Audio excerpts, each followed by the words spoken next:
ตอนเช้าวันที่2เมษายน2025ผ่านมานี้อยู่ที่ห้องประชุมห้องหมอทหารแขวงมือคำไซสมาคมนักรบเก่าแขวงฮาติง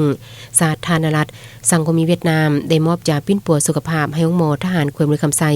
โดยการเข้าร่วมของท่านพลจตวาเงียนดึกเตยคณะบริหารงานศูนย์กลางสหพันธ์นักรบเก่าเวียดนามประธานสหพันธ์นักรบเก่าแขวงฮาติงและท่านพันโททองพุทธสุวรรณราชรักษาการประธานสหพันธ์นักรบเก่าแขวงมือคำไซ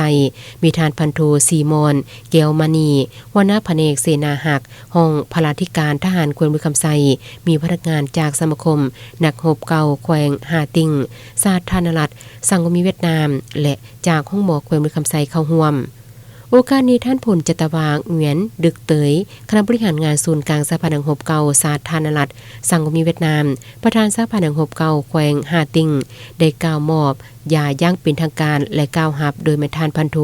ทองวันเทพภูวงศ์อำนวยการห้องหมอทหารแขวงมือคำไซพร้อมแสดงความขอบอกขอบใจ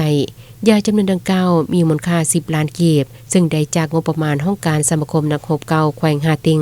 สาธารณรัฐสังคมเวียดนามซื้อให้จุดประสงค์ก็เพื่อมอบให้ทางห้องหมอทหารแขวงมือคำไซนำใส่เข้าในการปิ้นปัวคนเจ็บเส้นเป็นพนักงานทหารตำรวจก็คือพ่อแม่ประชาชนให้มีสุขภาพแข็งแรงและลดผ่อนงบประมาณของห้องหมอได้บ่หลายก็น้อยและทั้งเป็นการเพิ่มพูนคุณสร้างความสามัคคีแบบพิเศษและการร่วมมือรอบด้านระหว่าง2ภาค2รัฐ2กองทัพและประชาชน2ชาติลาวเวียดนามและลาวให้มั่นคงทะนงแก่นขึ้นไปเรื่อยๆ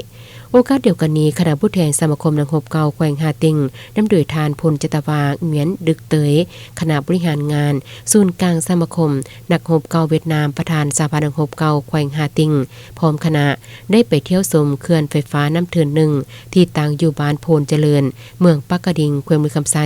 โดยให้การต้อนรับและนำพาเที่ยวชมจากทานโซนนุภาผมมาจากวิชาการก่อสร้างเขื่อนน้ำเทือนหนึ่งเติมอีก